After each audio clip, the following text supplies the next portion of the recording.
ዛሬ በክርስትና ምልልሳችሁ ከፍተኛ ለውጥ የምታመጡበትን ያስተሳሰብ ለውጥ የምታመጡበትን አንድ እውነት ለእናንተ ማካፈል መልካም ሆኖ ታይቶኛል። እስኪ አንድ ጥያቄ ራሳችሁን ጠይቁ። ከእግዚአብሔር ጋር ባላችሁ ህብረት ውስጥ፣ ከእግዚአብሔር ጋር ባላችሁ ቁርኝት፣ ከእግዚአብሔር ጋር ባላችሁ መገናኘት ውስጥ ምንድነው የአእምሮ ሴታፓችሁ? አእምሮአችሁ ነገሮችን የሚቆጥረው እንዴት እያለ ነው? ሁለት አይነት የአእምሮ ሴታፕ አለ። ከእግዚአብሔር ቤት ውስጥ ከእግዚአብሔር ጋር ሰዎች ከእግዚአብሔር ጋር ባላቸው ህብረት ውስጥ የሚያስቧቸው የሚቆጥሩት ሁለት አስተሳሰብ አለ። አንደኛው ቅጥረኛ የሆነ አስተሳሰብ ሲሆን ሁለተኛው ደግሞ የልጅነት አስተሳሰብ ነው። በጣም በሚገርማችሁ ሁኔታ አሁን ስትሰሙት ኖ እኔ ቅጥረኛ አይደለሁም እኔ ልጅ ነኝ ብላችሁ ቶሎ ብላችሁ ራሳችሁን በልጅነት ጎን ልታሰልፉ ታስባላችሁ። አይምሮአችሁ ውስጥ ግን የተገነባውና የክርስትና ምልልሳችሁን የምትለኩት ግን በሰራተኛ በቅጥረኛ በደሞዝተኛ አስተሳሰብ ውስጥ ነው።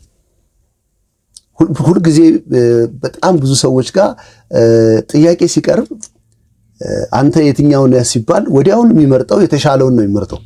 ህይወቱ የሚመራው ግን ህይወቱ እየተመራ ያለው ግን በመረጠው ነገር ሳይሆን ባልመረጠው ነገር ነው።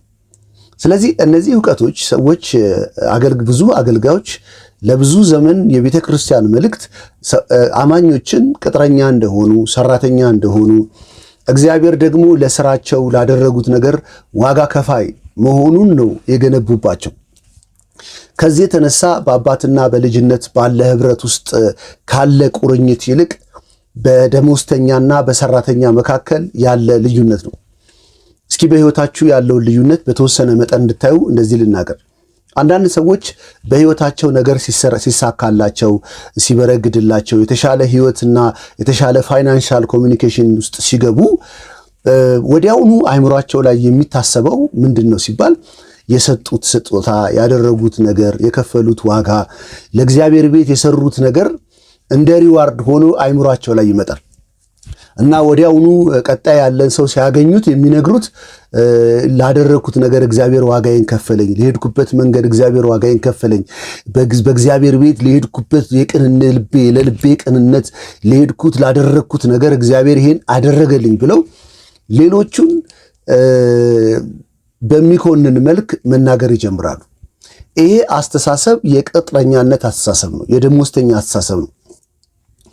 ሁለተኛው ደግሞ በእግዚአብሔር ቤት ውስጥ ባለው ህብረት ውስጥ በልጅነት አስተሳሰብ ውስጥ በእኔ ህይወት ላይ የሆነው ነገር የሆነው ልጅ ስለሆንኩ ነው። የአባቴ የሆነው ሁሉ የኔ ነው። አባቴ ያለው ሀብት የማያልቅ ምንጭ አለው። እኔ ከማያልቅ ምንጭ ተወልጃለሁ። ስለዚህ የአባቴ የሆነው ሁሉ የኔ ነው። ስለዚህ ወንድሜ አንተም እኮ የአባቴ የሆነው ሁሉ ያንተ ነው ብሎ ወደ አባት ፍቅር ከአባትና በልጅነት ጋር ፍቅር ያለውን ለማሳየት ይጥራል እንጂ የሆነን ሰው ዲስክሬስ ለማድረግ አይጠቀምም።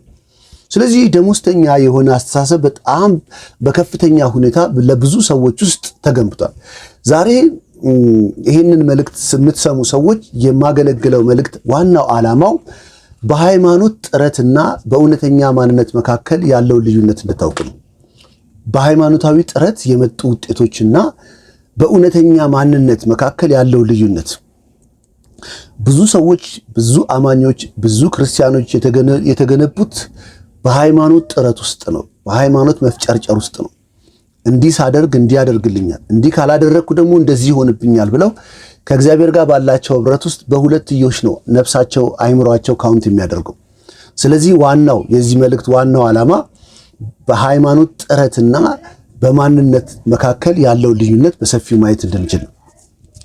የመጀመሪያው አሁን የምናየው ክርስትና እንደ ስራ። ብዙ ሰዎች ክርስትናን እንደተቀጠሩበት ስራ ነው የሚያስቡት። የተቀጠርክበት ስራ ሁልጊዜ ስትሰራ ደሞዝ ይከፈልሃል። መስራት ሲያቅትህና ሳትሰራ ደግሞ ሲቀር ደሞዝ ይቆረጣል፣ ደሞዝ አይከፈልም። ስለዚህ ሁልጊዜ በፍርሃት ነው የምትኖረው። ለምን? አንድ ቀን ይሄ ፐርፎርም የምታደርገው ስራ ቢቋረጥ ያ የቀጠረህ ሰው ወይም ያ የቀጠረህ ተቋም ያባርራል፣ ከአገልግሎት ውጭ ያደርጋል፣ ጡረታ ሊያወጣህ ይችላል። ለምን? ቅጥረኛ ስለሆንክ እሰራለሁ ብለን የተቀጠርከው ይሄን ነገር አኮምፕሊሽ አደርጋለሁ፣ በቀን 8 ሰዓት እሰራለሁ፣ በቀን ይሄንን ያህል ውጤትና ሪዛልት በስራዬ ላይ አደርጋለሁ ብለህ ቃል ስለገባህ ነው፣ ስለፈረምክ ነው ስራውን የተቀጠርከው። ከዚህ የተነሳ በክርስትና ምልልሳችሁ ሁል ጊዜ እንደ ሰራተኛ ነው የምታስቡት። ስለዚህ ከእግዚአብሔር የሆነ ነገር እንዲያደርግላችሁ ስትፈልጉ ወይም ከእግዚአብሔር አንድ ነገር ለመቀበል ስታስቡ የምታስቡት አንድ አስተሳሰብ ነው። እንደ ሰራተኛ ነው የምትቆጥሩት፣ እንደ ቅጥረኛ ነው ራሳችሁ የምትቆጥሩት። ስለዚህ ስጸልይ እግዚአብሔር ይባርከኛል፣ ስሰራ እግዚአብሔር ይባርከኛል፣ እነዚህን ነገሮች ሳደርግ እግዚአብሔር ይለቅልኛል፣ እነዚህን ነገሮች ካላደረግኩ ደግሞ ህይወቴ ይጨነግፋል፣ ህይወቴ መልካም አይሆንም፣ እኔ ለሰው መትረፍ አልችልም የሚል ራስን እንደ ቅጥረኛ የሚያስብ መጨረሻው ዴስቲኒው ደግሞ በፍርሃትና በስጋት ውስጥ መኖር ነው። ለምን? ጥረትና ድካም ወይም ከምታከናውኑት ነገር የተነሳ ስለሆነ ውጤታችሁ ያለው የምታከናውኑት ነገር የቆመና ወይንም ወደኋላ የሸሻችሁ ቀን ነገሮች ሁሉ ከእጃችሁ እንደሚወጣ ታምናላችሁ። ስለዚህ ዘመናችሁን ሙሉ ወጥራችሁ ሌላውንም የምትሰብኩት ሌላውንም የምታገለግሉት እግዚአብሔር ይሄን ስላደረግኩ ይሄን አደረገልኝ፣ ይሄ የሆነብኝ ከዚህ ምክንያት ነው የተነሳው እያላችሁ በህይወታችሁ አፕን የሚያደርጉ ነገሮችን በሙሉ የምትተረጉሙት በእግዚአብሔር ቤት ውስጥ ወይም ከእግዚአብሔር ጋር ባላችሁ ህብረት ውስጥ ባደረጋችሁትና ባላደረጋችሁት ይሄ የቅጥረኛነት አስተሳሰብ ውጤት ነው። ታዲያ ለውጥ ለማምጣት ምን እናድርግ ሲባል ከመሆን ነው የሚጀምረው። አየህ የክርስትና ምልልስ ከእግዚአብሔር ጋር ባላችሁ ህብረት ውስጥ ትልቁ መሰረት ያለው የለውጡ መሰረት ያለው የሚጀምረው ከማንነት ነው፣ ከስራ አይደለም። እኔ እግዚአብሔር ቤት ውስጥ ያለኝን ሁሉ ያለኝ ልጅ ስለሆንኩ ነው። የሰጠኝን ሁሉ የሰጠኝ የሱ የሆነው የኔ ስለሆነ ነው።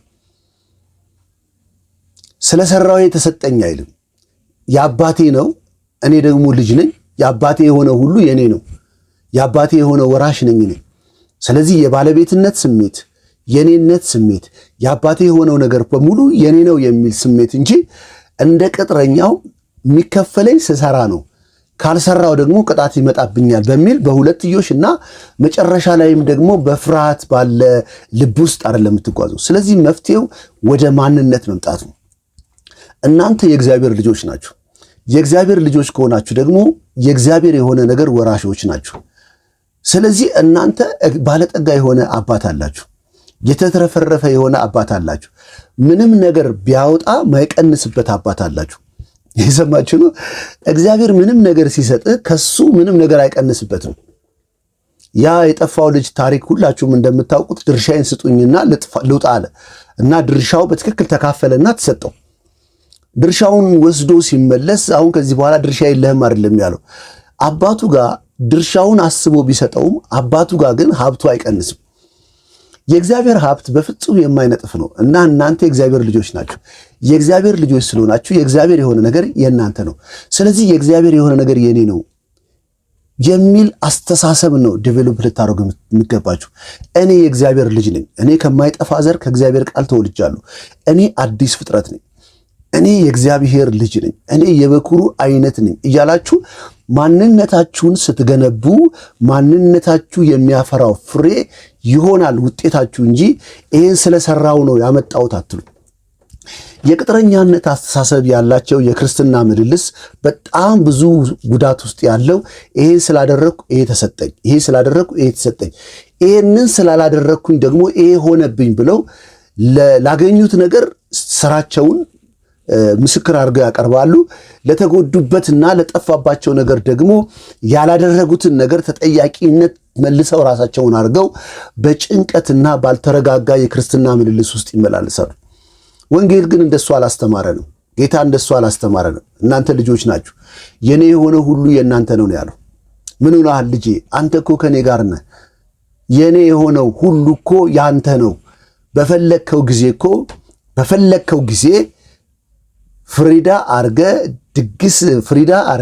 ድግስ ደግሰ ሙዚቃ አዘጋጅተ ፕሮግራሞችን ማድረግ ትችል ነበር። ከጓደኞች ጋር ደስ የሚል ጊዜ ማሳለፍ እኮ ትችል ነበር። ይህንን ግን ማድረግ ያልቻልከው ቤቴ ውስጥ ሆነ ከኔ ጋር ሆነ የኔ የሆነው ሁሉ የኔ ነው ብለህ አልቆጠርክም። እንደ ባሪያ ሳገለግል ነው ያልከው። ስለዚህ ሉቃስ 15 ላይ ያለው እነዚህ ሁለት ሰዎች ታሪክ ስታዩ አንዱ ያልጠፋው ልጅ እንደ ባሪያ ነው ያገለገልኩ፣ እንደ ባሪያ ስሰራ አንድም ቀን ግን ከኔ ጋር ፍሪዳ አርጄ ከወዳጆቼ ጋር እንድደሰት አልፈቀድክልኝም፣ አላደረክልኝም። አባቱ በጣም በመገረም ነው ያየው። ምን ሆነሃል ልጄ? የኔ የሆነው ሁሉ እኮ ያንተ ነው። ዛሬም ድምፄን እየሰማችሁ ያላችሁ አማኞች የእግዚአብሔር የሆነው ሁሉ የእናንተ ነው። የእግዚአብሔር የሆነው ሁሉ የእናንተ ነው። ይሄ ማይንድ ሴት በነፍሳችን ላይ በጣም መገንባት አለበት። ይሄ ሲገነባ ነው በእግዚአብሔር ቤት ውስጥ የምናደርጋቸው ነገሮች ሁሉ የምናደርግበት ምክንያት ፍቅር ብቻ መሆን ይጀምራል። ከአባታችሁ ጋር ባለ ፍቅር ብቻ መሰረት ሆኖ ማድረግ ትጀምራላችሁ። ዛሬ ለምንድን ነው ገንዘብ የምትሰጡት? ዛሬ ለምንድን ነው ድሆችን የምታበሉት? ዛሬ ለምንድን ነው የምታረጓቸውን ብዙ መልካም ነገሮችን የምታረጉት? ለምንድን ነው? ከበስተጀርባ ያለው ምክንያት አንድ ነገር ከሆነ ብቻ ነው እግዚአብሔር የሚያስደስተው፣ እርሱም ፍቅር ከሆነ ብቻ ነው። ፍቅር ካልሆነ መሰረቱ ፍቅር ካልሆነ ምክንያቱ ፍቅር ካልሆነ እግዚአብሔርን ደስ አያሰኘውም የእግዚአብሔር ቤተሰቦች። ስለዚህ አንዱ ምክንያት ከቅጥረኛነት አስተሳሰብ ከቅጥረኛነት ማይንድ ሴት መውጣት አለብን። የእግዚአብሔር ልጅ ነን። ስለዚህ የሚያስፈልገው የምንጭ ለውጥ ነው የሚያስፈልገን። ለምሳሌ አንድ ነገር ልንገራችሁ። ለምሳሌ አንድ ዛፍ የማይገባ ነገር አፈራ ወይም ፍሬው በጣም የተበላሸና እየበሰበሰ እየቆሰለ ለገበያ በማይቀርብ መልክ ፍሬ ቢያፈራ ፍሬው ላይ ሌላ የሚያምር ፍሬ ብትለጥፉበት፣ ሌላ የሚያምር ምንም ያልተበላሸ ያልቆሰለ የሚመስል ፍሬ ብትለጥፉበት ለጊዜው ፍሬው የሚያምር ይመስላል። ነገር ግን ሊበላ ሲል አይሆንም፣ ሊጠቀሙበት ሲል አይሆንም፣ ገበያ ላይ ሲሄድ አይሆንም። አያችሁ፣ የሚያስፈልገው የሚታይ ለውጥ፣ የውሸት ለውጥ፣ የአስመሳይነት ለውጥ፣ የግብዝነት ለውጥ ሳይሆን የማንነት ለውጥ ነው። ማንነቱ ሲለወጥ ቀጥሎ የሚያፈራው ፍሬ ይለወጣል። አንድ የአፕል ዛፍ አፕል ፍሬ የሚያፈራው ዛፉ ወይም ግንዱ ወይም ስሩ አፕል ስለሆነ ነው። ስለዚህ የምታፈሩት ፍሬ ጽድቅን የምታፈሩት፣ ቅድስናን የምታፈሩት፣ በጎነትን የምታፈሩት፣ የዋህነትን የምታፈሩት ማንነታችሁ ያንን ፍሬ የሚያፈራ ልጅ ስለሆናችሁ ነው። ስለዚህ በሕይወታችሁ ትምክት ይጠፋል። በሕይወታችሁ እኔ የሚል ነገር ይጠፋና በሕይወታችሁ የፈራው ፍሬ በሙሉ የማንነታችሁ ሪዛልት እንደሆነ ትረዳላችሁ። ይህንን መልእክት በትክክል እናንተ ጋር በትክክል መድረሱን የምታረጋግጡት ፍላጎታችሁ መቀየር ሲጀምር ነው። መሻታችሁ መቀየር ይጀምራል። ታውቃላችሁ፣ በክርስትና ምልልስ ውስጥ ብዙ ጊዜ ይሄን አታርጉ እግዚአብሔር ደስ አይለውም የሚል ነው ብዙ አስተምሮቶች መሰረት ያለው። እግዚአብሔር ግን ይሄን አታርጉ ከሚለው አስተምሮ ይልቅ ፍላጎታችሁን መቀየር በጣም ይፈልጋል። የእግዚአብሔር ጸጋ የሚያደርገው ኃጢአትን አትስሩ፣ ብዙዎች ኃጢአትን አትስሩ የሚል ስብከት መስበክ እንደ ጻድቅ የሆኑ ሰዎች እንደ ጻድቅ ሰባኪ ይቆጠራሉ። የእግዚአብሔር ቃል ግን ወይም የጸጋ የሚሰራው ግን ኃጢአትን የምትጸየፉበትን ባህሪያችሁን ነው የሚቀይረው። ጽድቅን የሚወድ ፍላጎት ነው በውስጣችሁ የሚፈጥረው። በጎነትን የሚወድ ፍላጎት ነው በውስጣችሁ የሚፈጥረው። ፍላጎቱን ነው የሚቀይረው እንጂ ከውጪ የሆነ ድርጊት አስቀምጦ አርግና አታርግ በሚል በሁለትዮሽ እናንተ እንድትታገሉ አይደለም። ፍላጎታችሁ ሲቀየር፣ ከውስጣችሁ የምትፈልጉት ነገር ሲቀየር ፍሬያችሁ መቀየር ይጀምራል፣ ድርጊታችሁ መቀየር ይጀምራል። ይህንን በጣም በተደጋጋሚ ብዙ ጊዜ የተናገርኩት አንድ ምሳሌ አለ።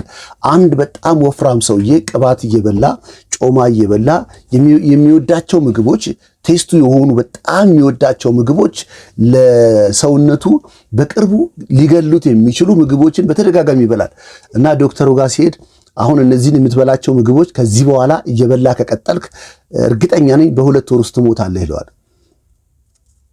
አሁን ቴስቱን አልቀየረውም። ያ ሰውዬ ሲበላ የሚደሰተው እነዛን ምግቦች ነው። ምግብ በላ ብሎ የሚያስበው እነዛ ምግቦች ሲበላ ነው። ሲያያቸው ኢንጆይ የሚያደርገው እነዛን ምግቦች ሲበላና ሲያያቸው ነው።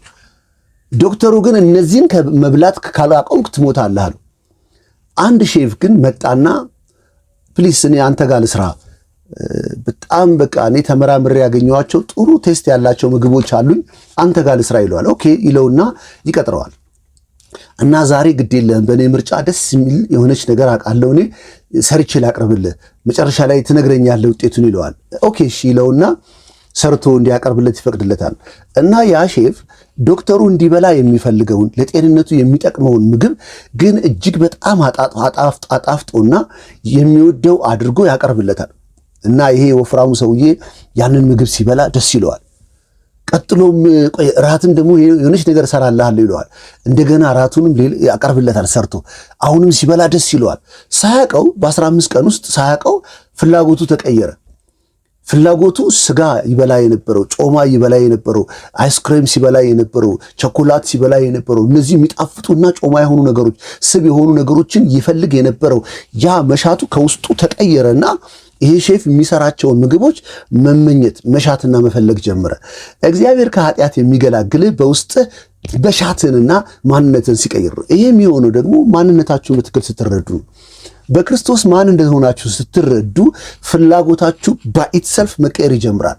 ያኔ ምልልሳችሁ የማንነታችሁ ውጤት መሆን ይጀምራል እንጂ ፍላጎታችሁ ሳይቀየር አታድርጉ ብትባሉ በጣም ትጨነቃላችሁ።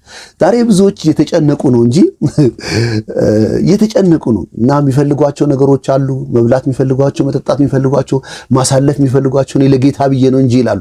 ለጌታ ብዬ ነው ካልክ ፍላጎት አልተቀየረም። አንድ ቀን ትሄዳለህ። አሁንም በሐሳብ ይሄዳል። የእግዚአብሔር ጸጋ ግን ከውስጣችን ያለውን ፍላጎት ይቀይራል። ዓለማዊ ምኞትን ክደን የተባረከውን ተስፋችን እንድንጠባበቅ ያስተምረናል እና ኔቸራችንና ባህሪያችንን ይቀይራል። መጨረሻ ላይ የእውቀትን ሚና አንደርስታንድ ማድረግ አለብን። ማንነታችንን በትክክል ስናውቅ የምናፈራው ፍሬ የማንነታችን ውጤት መሆን ይጀምራል።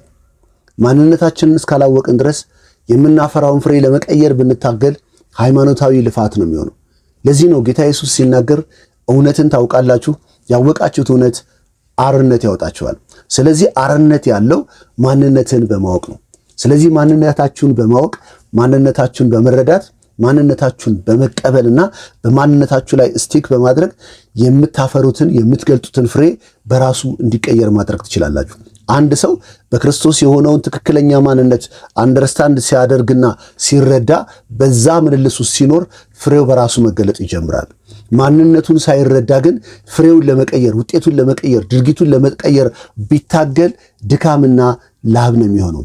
እግዚአብሔር ከድካም ይገላግላችሁ። በእናንተ ውስጥ ካለ ሕይወት ጀምራችሁ ወደ ውጭ የሚፈራ ፍሬ በኢየሱስ ስም በዘመናችሁ ሁሉ ይገለጥ። በጣም ወዳችኋለሁ። ፓስተር ይስሐቅ